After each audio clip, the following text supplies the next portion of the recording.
Hi everyone. I hope you had having a good week and are starting to find your groove with this new semester. I know in my house, with my family, we too have been adjusting to school and after school activities.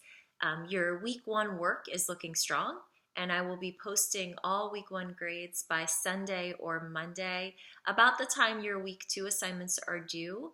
And that's probably how it will go each week. I'm going to give myself the week to grade your work after all posts are in. Um, however, I do have 40 online students than with my 45 undergrads, so I might need a little more time. Just depends on how my week's going as well.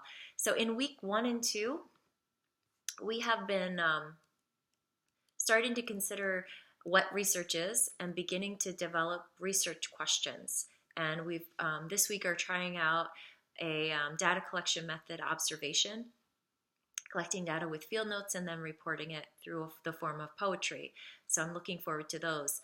Now we're going to, in week three, be getting more philosophical and theoretical, and with understanding what goes into setting up a formal research study.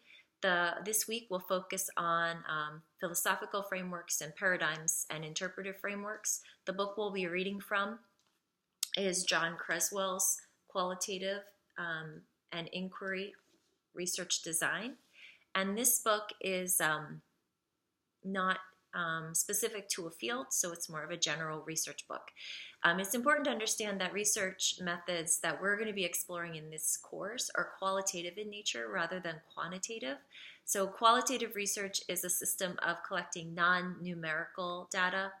We usually are interested in the deep whys and hows of questions about the human experience. So in the weeks to come, we'll be looking at various methods that can be used in qualitative research. I will emphasize that this chapter is much more dense than the living the question. So I've created the task where the first task is most important and will take the most amount of time. And then task two will not take as much time at all. And 3 and 4, you will be going through them but not posting or any assignments for them. So I think that would be nice for you.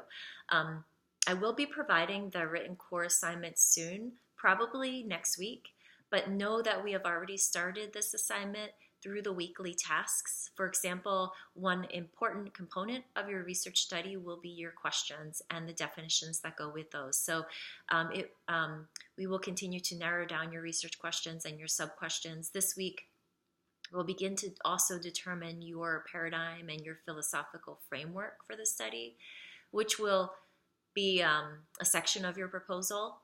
And with the book that you read, with Creswell's book, there are, he breaks down the frameworks into 3 categories: philosophical assumptions, paradigm and worldviews, and interpretive communities. So as you read those for your discussion post, I would like you to pick at least one of the categories or one of the ideas from 2 of the categories, and you can read this on D2L, that you connect with at this point and discuss why you're connecting to these frameworks. This post should be maybe 2 to 3 paragraphs, and if possible, try to connect one of the frameworks to your research question that's on the top of your list right now, and keep working on those to decide what you want to be your focus for this semester in regard to the topic and the research question.